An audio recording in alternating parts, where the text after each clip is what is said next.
As young photojournalists try to climb the career ladder and trying harder than ever to become established, they may find themselves taking extraordinary risks, going to not just a war zone, but perhaps the most dangerous part of that war zone. Today I'm talking to someone who arguably knows more about working in war zones than almost anyone. Former BBC producer Oggy Botchev has been to war zones countless times, preparing the way for his world affairs editor John Simpson.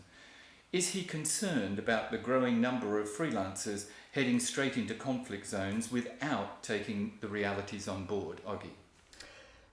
Yes, it's been a growing concern. Ever since the war in the Balkans, in Bosnia, this has become a big problem. This is partly due to something else. It's driven by the demand from various news channels and television stations as a result of the democratization and the opening up of the media market. The market has increased in size, hence the demand for reports from war zones and hostile environments has increased because, let's face it, stories from hostile environments sell. This is not a new phenomenon. Newspapers in the old days, before television, have always prided themselves on sending reporters to war zones, sometimes in rather comic situations when people totally unprepared would go to a war zone and expose themselves to numerous risks. The most recent example of freelancers getting killed in a war zone was Libya. The demand for coverage from Libya was so great that lots of people just jumped on a plane, went to Benghazi, then made their way down to Misrata, where some of the most fierce fighting took place, and exposed themselves to enormous danger without even thinking. They thought, oh well, it's a managed situation. Whereas there was no, at that time when the war went in, the civil war had just started, NATO was preparing its airstrikes, and people ended up in situations in Misrata when they were trapped. And they were all freelancers because most of the big news organizations, having assessed the risk, didn't send their crews there. It was open to freelancers, and this is the cynical situation these days, that big news organizations will not invest in sending their own crews to a unsafe situation, but they will take their reports and pay them piecemeal, piece by piece, which has raised all sorts of ethical questions. People who ended up in Misrata didn't have flak jackets, didn't have any hostile environment training, and they were doing news reports on the telephone to most of the big news organizations, and they got paid for it. So exposing oneself to risk is not a new phenomenon. What has happened in recent times, because travel has been made easy, you can just jump on a plane and go anywhere in the world, people think, oh well, I can just take a risk, go and see what happens. Hence my first point about going into a war zone or hostile environment is have a plan. You always have to have a plan. There are two types of people who do this work. The cautious type, who always exaggerate the risk in their own heads and are overcautious in planning it, and sometimes they back out of a situation. And the other type is the people who minimize the risk in their heads, and they just go and say, we'll just hope for the best. I myself fall in the first category. I always plan for the worst. And you hope that you don't reach this situation when you're faced with. with the worst possible scenario. And the worst possible scenario is to get killed. You have to decide in your head, is the story worth the risk? Am I doing humanity a big favor by reporting from a hostile environment with the risk of getting killed? Or am I doing it to sort of for self-glorification? And that is the worst possible scenario, when you go, take the risk, hoping that that will enhance your career. And in most cases, when people get hurt or killed, is when people go unprepared. They haven't planned for the exit. That is the main point in your planning preparations. What is your exit strategy? You always have to have an exit strategy. You just don't go in a situation when you're surrounded by hostile troops from all places and you haven't got a clue how you get out. Exit strategy is the first point when you plan something in your head. If it comes to the worst, how do you get out? Second point, when you go to foreign parts, is how do I find people who know the area? Working with local population, people who speak English or speak your own language if you're not English, and are able to help you navigate the dangerous landscape of the environment. That's why I say to people, it's impossible to work in a hostile environment without local help. Forget about being very brave, being very experienced, knowing how to do it. Even the most experienced war reporters will never work on their own. They will have to have local support. And by local support, I mean you've got to have reliable drivers. Number one, reliable driver who you can trust. How do you find that? Very difficult. Secondly, driver who's prepared to take you to the front line or to the dangerous situation. Not many people will be prepared to risk their lives and take you to a place where they can't get out. Secondly, the so-called fixer. Mr. Fix-It in a war zone is of paramount importance.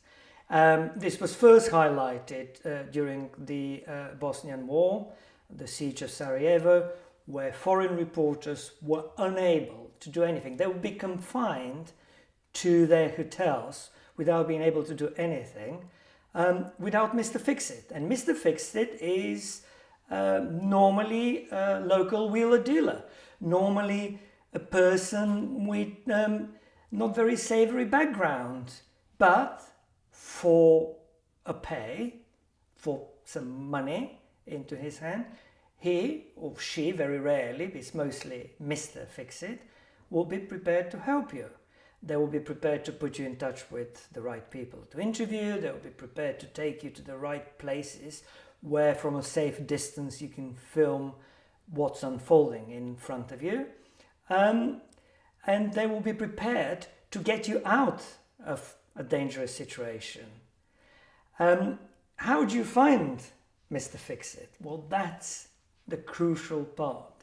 And this is why reporters and producers with long experience in war zones have the edge over the young people who start in this business, because they've been around, they've been to the same area many times before. They know people, they know who will be prepared to help them, they know who will be prepared to take the risk, and they know whether it's worth doing it. This is coming back to my first point. Before you start any plans, you have to assess whether it's worth risking your life for getting the story. If you feel that the story is not big enough to risk your life for it, don't do it. Don't do it, and no one will blame you for that, because it's the most natural thing in the world. I mean, I've seen experienced reporters who will say, I'm sorry, I'm not going there. It's too dangerous for what I can get. But I think it's fair to say that those reporters like you, fixers like you, producers like you, are getting a salary. And those people who are in there to make a quick buck as fast as they can are prepared to take all kinds of risks, including not wearing a flak jacket, which they can't afford, because for them, if they don't take the risks, they don't get the action. Well, that's the big dilemma for anybody who is not employed by a big news organization. This is why crews from big news organizations have the edge in this. However, having said that, there is a space for freelancers. There is a space for people who can go surreptitiously without too much fanfare, people who can slip in and out of dangerous zones with the help of local people. They will be inevitably on their own, which will be easier to do. But that's not the norm. The norm is when a big story happens, like Syria at the moment, which is a prime example of a vicious civil war, vicious sectarian war. If you're a freelancer, you're exposed to enormous danger compared with a crew from a big news organization, which was able to send you to a hostile environments course, who are able to send a security advisor with you, normally a former SAS person who knows how to navigate these landscapes, who knows what you need in these situations. For example, people underestimate how important it is to plan for the basic necessities: food, water, petrol. Getting from A to B. How do you get from A to B? Do you walk? Do you take a drive with somebody, which exposes you to danger of being spotted on the road and being fired upon or whatever? However, having said all that, in favor of the big news organizations who've got the financial muscle to arrange all this, there is space for freelancers to do their job, providing they know what they're doing. And the main thing for me, because I've never worked as a freelancer in these situations, but I've seen people doing it, they inevitably, photographers, video journalists, very few wire journalists, people who do written reports and all that. But they inevitably people with good local connections, people who know the area, people who know people in the area, people who speak the language, they can blend in and do their job properly. If you're just somebody who, even not a trained journalist, which I've seen happening in the world, somebody who suddenly decides, oh well, I'll go to Afghanistan. And there are admirable examples of people who train themselves on the job, so to speak. Incredibly brave people, reckless, because I understand that even for people like me and Simpson, to do the job that you do, you need a degree of recklessness, because you can never plan for everything that will unfold in a hostile situation. You can never plan. You can do your best. You can plan for your exit strategy. You can plan for your personal safety. Like if you go to Syria now, with all the talk of chemical weapons and all that, I would never dream of going there without a chemical and biological kit, which involves a gas mask, atropine injections in case you find yourself in a situation when help is not at hand and you have to survive for 12 to 24 hours before they get you to a hospital. You've got to administer these unpleasant things to yourself, which is very difficult for a freelance to get because they cost money. So I can imagine you and John Simpson being together in Misrata in Libya and seeing for the first time this influx of freelancers. What did you say to each other about them, and what did you observe about their mistakes? Well, it's very difficult to criticize people who risk their lives for doing. I have to start from the premise that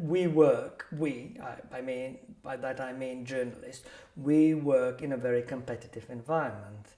And although there is a certain degree of camaraderie when you are in a war zone or hostile environment, there is a great degree of competition between the participants in the coverage of the story.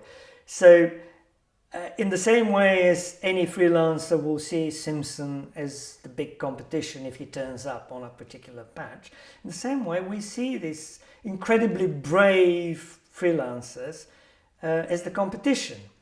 If you're totally dispassionate about that, you will say they're incredibly brave, they're doing incredibly brave things, almost bordering on stupidity, but well done if they get the story.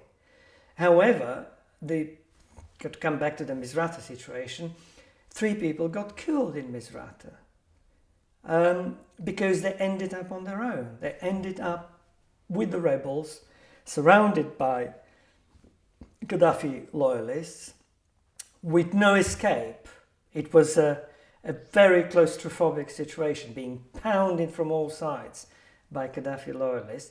And even if you wanted to get out, you couldn't. So how would you plan for a situation like this? Very difficult to say, because you may enter a war zone or a hostile environment when it's open, at least on one side, and you can come and go from one side. But that changes. To give you an example, back in 2003, in the run-up to the Iraq War, the invasion of the Western troops of Iraq, Simpson and I were in northern Iraq. There was only one entry point, the Kurdish-controlled area of northern Iraq. There was only one entry point, and that was Turkey. It was open for a short period of time, and if I have to be honest, that short period of time was literally one day, when the Turks opened the border for some peace conference held by the Kurds in Erbil, in their capital. And dozens of journalists used that opportunity to get into northern Iraq, knowing that that window will close and there will be no way out. The Iran border on the east was closed unless you're prepared to take a very perilous journey through the mountains. The Syrian border to the west was closed because the Syrians didn't like anybody crossing the border apart from anybody approved by them. And on the south, to the south, was Baghdad. So how do you get out? We had to sit it out. We thought our only hope of getting out would be if Baghdad fell, which it did, and we made our way south through Mosul, Tikrit, Saddam's birthplace, into Baghdad. But you can never plan for these situations, because this could have dragged on for months. If it's a Syrian situation, it's dragging on for 2 years. And in fact, John Simpson's march into Baghdad was quite extraordinary. Well, there is a lot of... it wasn't just John Simpson. Because there were dozens of journalists holed up in northern Iraq with not very much to report.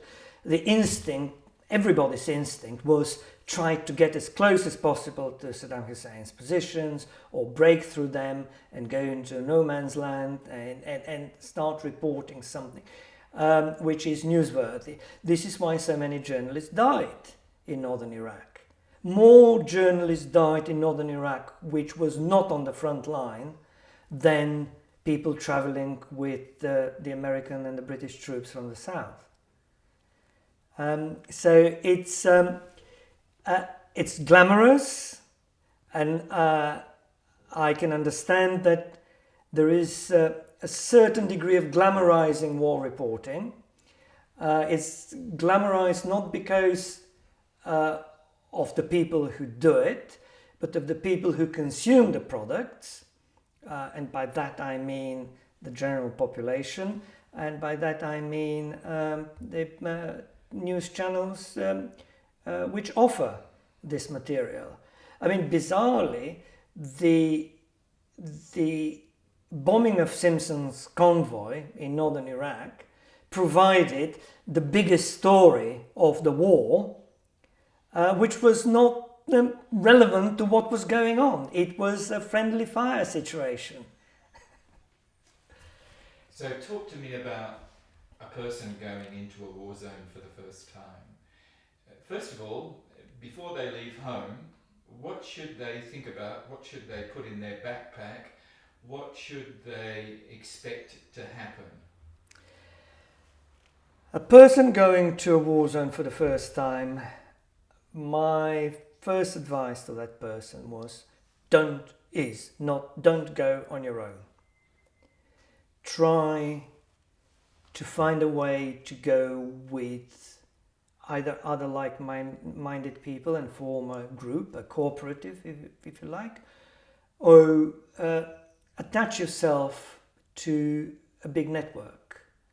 If you have something to offer, if you can operate a camera, if you can write, if you can take pictures, you can offer your services to a bigger crew and say, well, can I attach myself to you? I can provide certain services to you, but my first loyalty will be to the network or the newspaper or whoever buys your product in the first place. And that would work. That gives you a degree of security.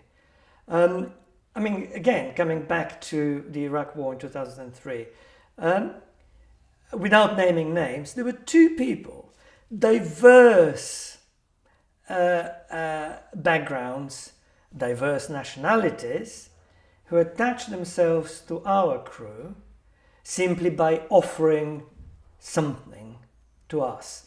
One of them spoke the local languages. The other one was a very good cameraman. Both freelancers, both on their own. And by attaching themselves to us, that meant that they had a degree of security which is provided by the fact that we were getting more information directly fed to us through London. And our editors in London were in constant contact with the MOD, with the Americans. We were getting advice where to go and where not to go. I mean, again, that's not a definitive answer to your predicament, getting advice from London, but at least you have a degree of security. Also, we had extra chemical and biological kits, we had extra flak jackets. It gave these freelancers the degree of security. One of them was actually injured during the friendly fire incident. So if there is one piece of advice I can give to a young aspiring journalist or photographer who wants to go into a war zone, don't go on your own. Now, what should they put in their backpack? Good question. There's a photographer there and he's got his kit, which is quite heavy enough as it is. What else should he put in his kit?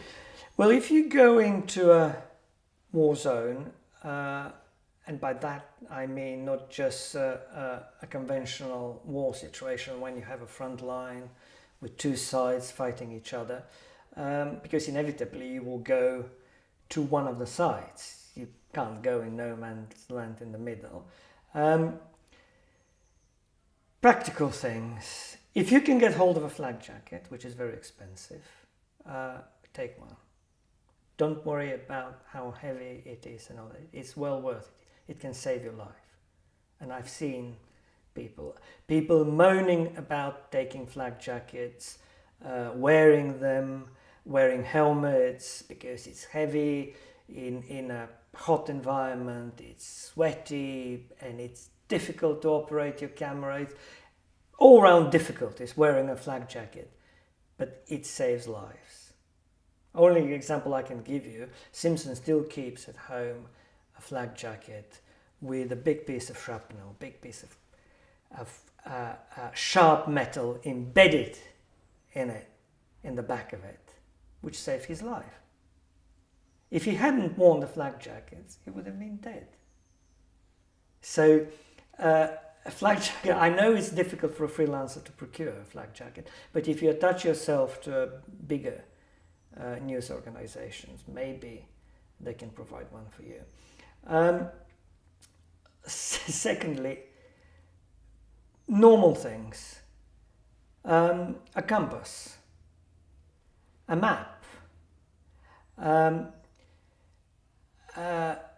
vitamin tablets, painkillers. If you go into a situation where one of the sites might use a chemical or biological weapon, you've got to have, like we were given atropine injections, which luckily we didn't use in 2003. Apart from taking stuff in your backpack, you need to think what kind of vaccinations, jabs you can have. Big news corporations, again, organize that for their employees. You need to, sometimes in this situation, you need to drink water, which is not really clean. You can eat food which doesn't meet our standards of hygiene. And you've got to be prepared for these situations with medication. I would advise anybody who goes into a hostile environment to have a full vaccination, in which I include hepatitis A, hepatitis B, TB, cholera, everything that you can expect from a confined, unhygienic situation. So it's not so much what you take in your bag, but what you take with you in terms of preparation. When you go into the war zone, the main thing you have to think about when you go on a filming trip or somewhere outside your comfort zone of the hotel or the camp or whatever, it's water and some basic food. I have seen people who are gasping for a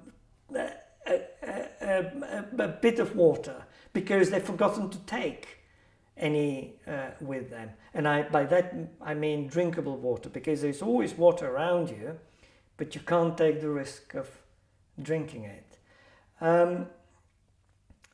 Then you have to take appropriate clothes.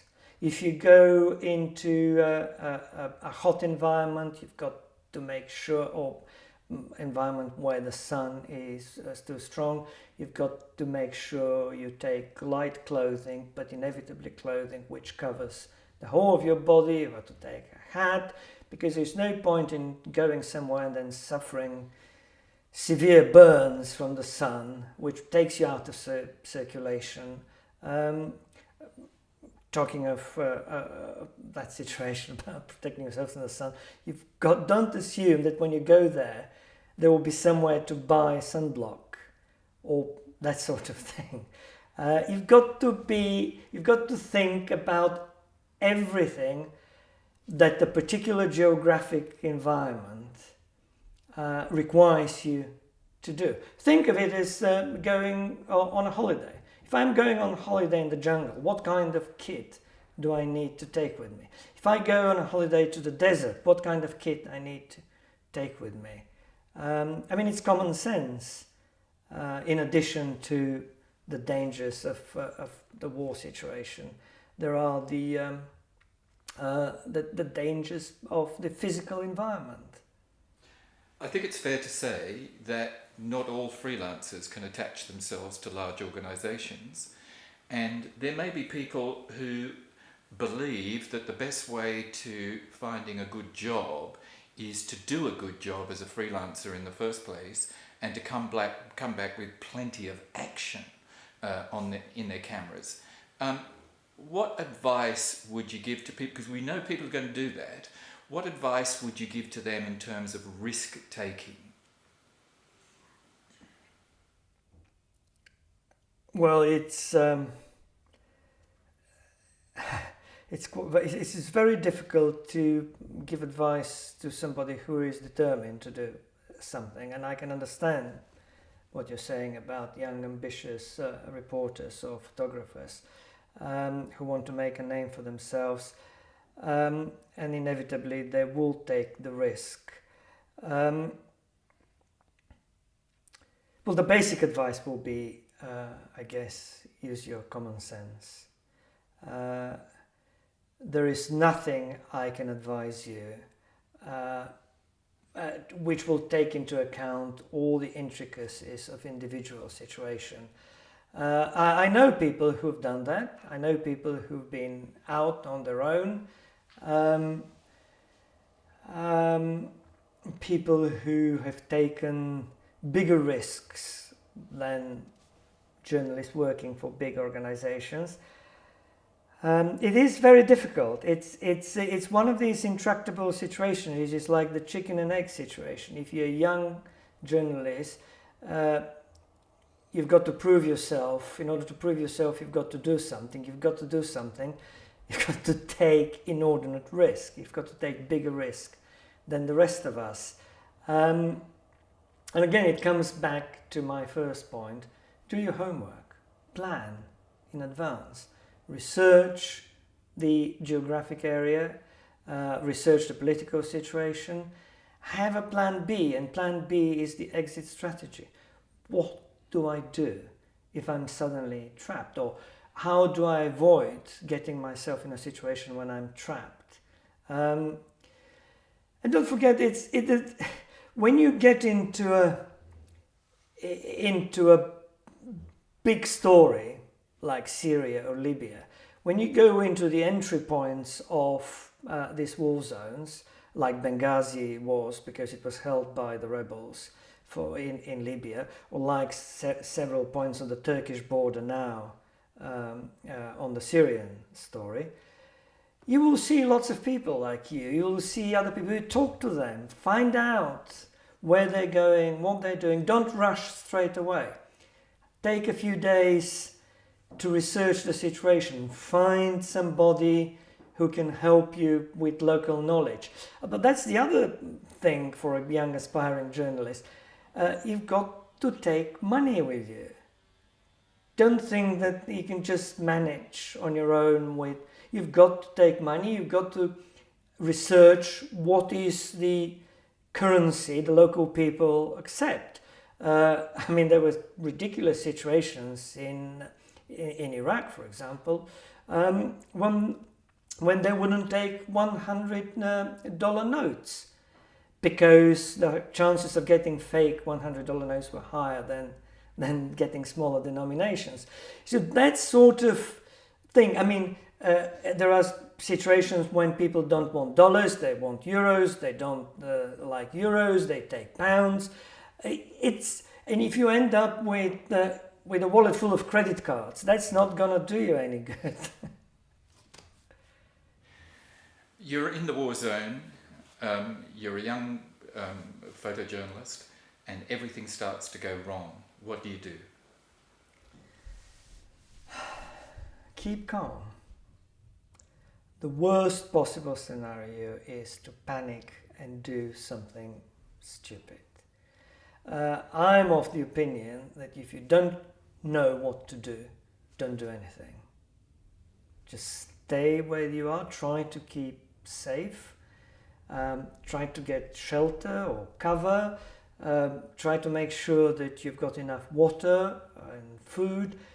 Don't rush. People who get themselves into trouble are the people who make rash decisions. God, I'm being fired from all sides. I am in a small city in Syria where government forces are attacking from all sides. What do? I have to escape. You take the road, either by walking or by driving, and you get yourself into trouble.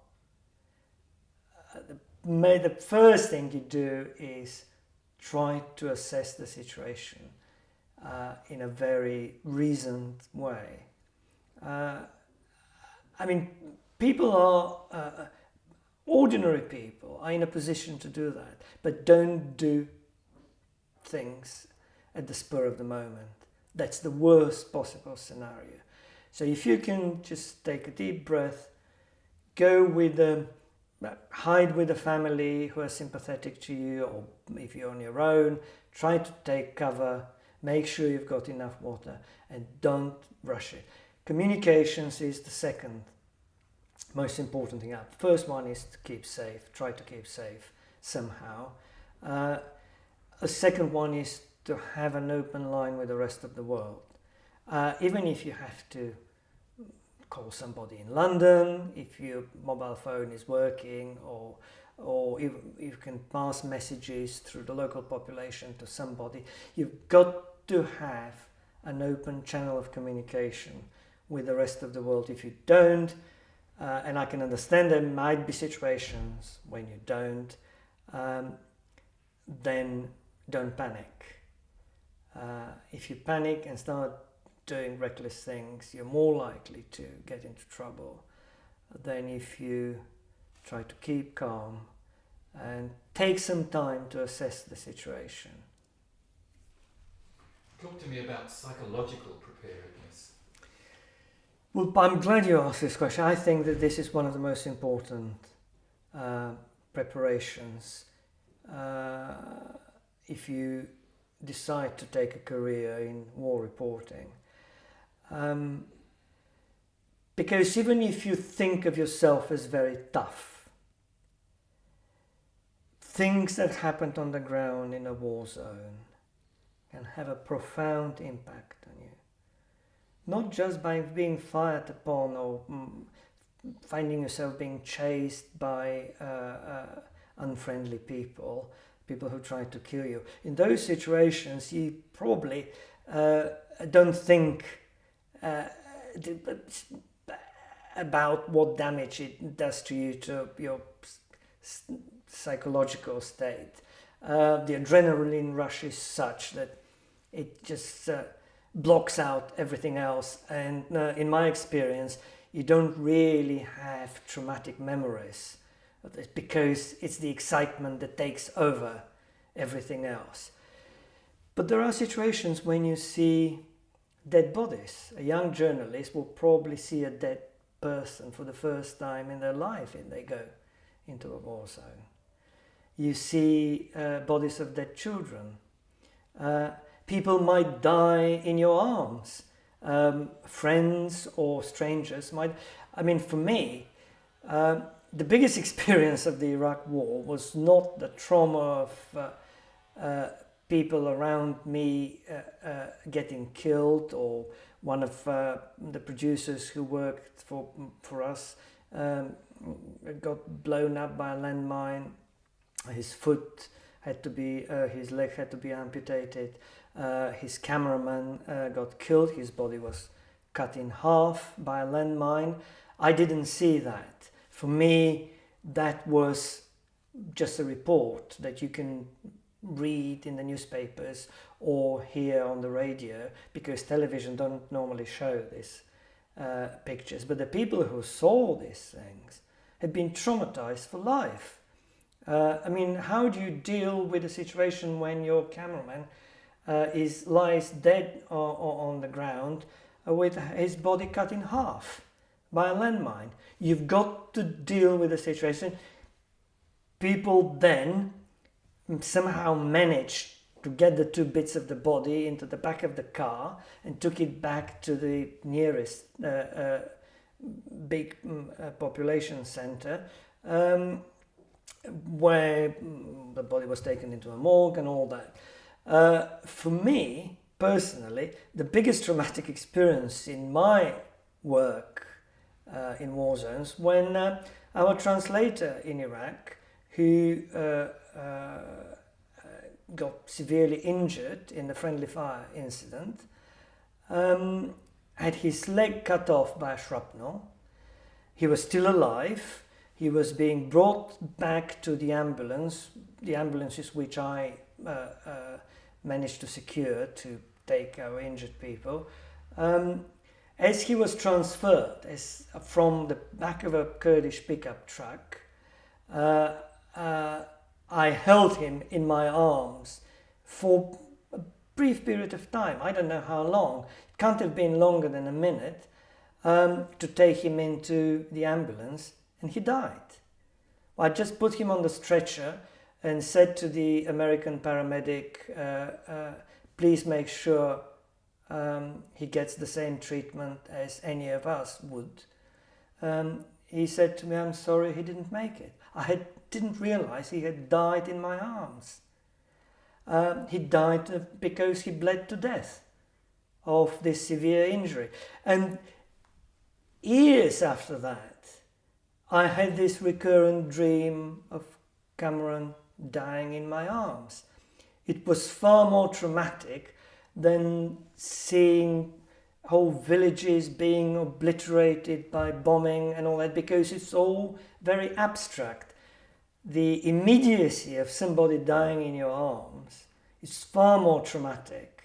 That's something which is much more violent. It results in the death of many more people.